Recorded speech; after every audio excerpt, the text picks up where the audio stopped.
The 9th episode of Andor, titled Nobody's Listening, is out. The episode shows the Empire at its absolute worst.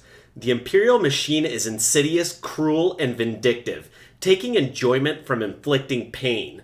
It's shown very clearly in this episode, especially in the prison scenes. But how does this episode set up the rest of the season? If you're new to the channel, make sure to hit that subscribe button and hit that notification bell so you never miss out on all new reviews I put out weekly here at Off the Cover. And without further ado, onto the video. Andor has been great at showing its audience just how evil the Empire really is.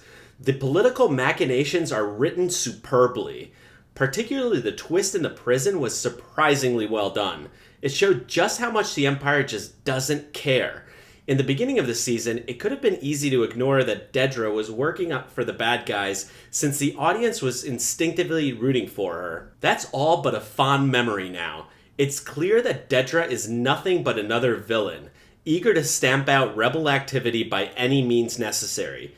There doesn't seem to be any redeeming qualities to her character anymore.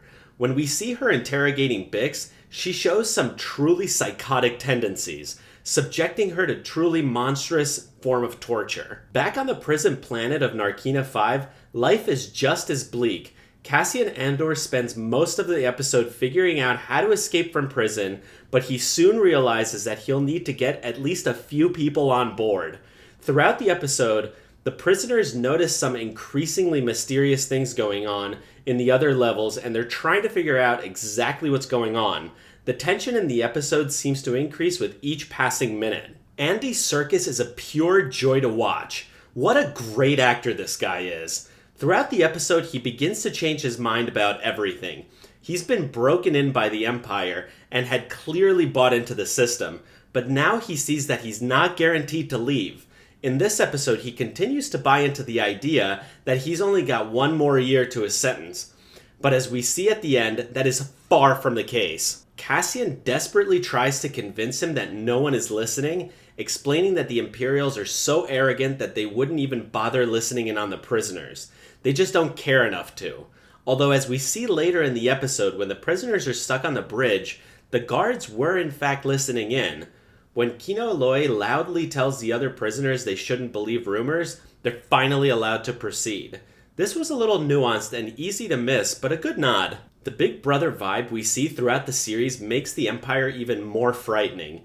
By the end of the episode, once we see that for sure that the prisoners are never getting out, Kino finally snaps when an old man under his watch with only a few days left on his bid has a massive stroke and dies. Kino is clearly traumatized that a man so close to freedom can have it all taken away from him in the blink of an eye.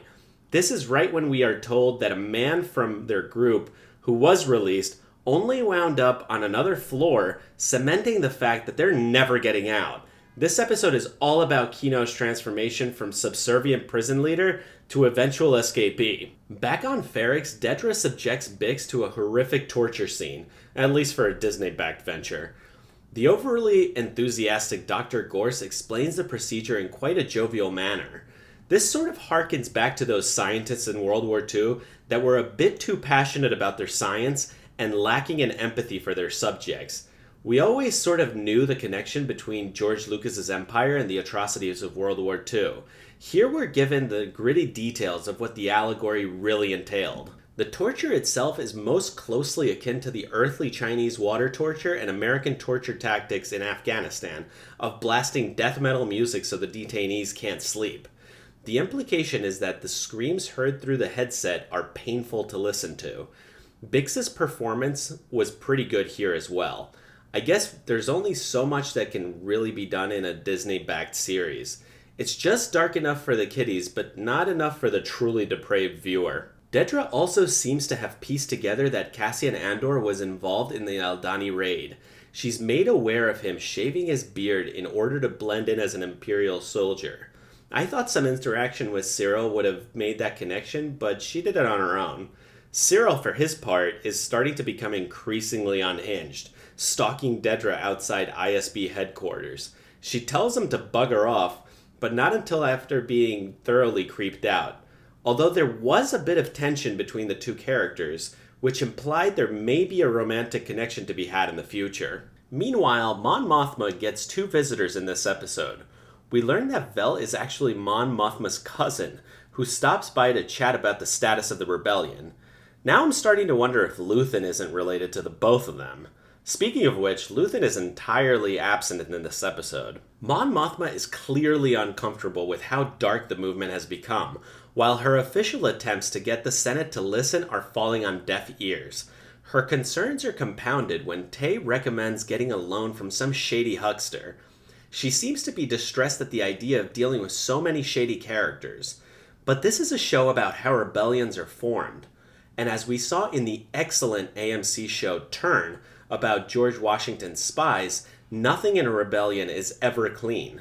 In later stories in the original trilogy, Mon Mothma is presented as this paragon of light and virtue, so it does leave one wondering how and if she'll find another way to fund the rebellion on her own terms. Overall, the 9th episode seems to serve up as a bridge between the series and its dramatic finish in the final 3 episodes. Next episode should be a big one, as we're probably going to get a prison break. I'm guessing that Cinta will also end up rescuing Bix from the Empire.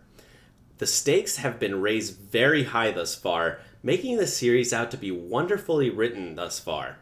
I can't wait for the next episode. If you like this video, hit that like button and subscribe for more great content.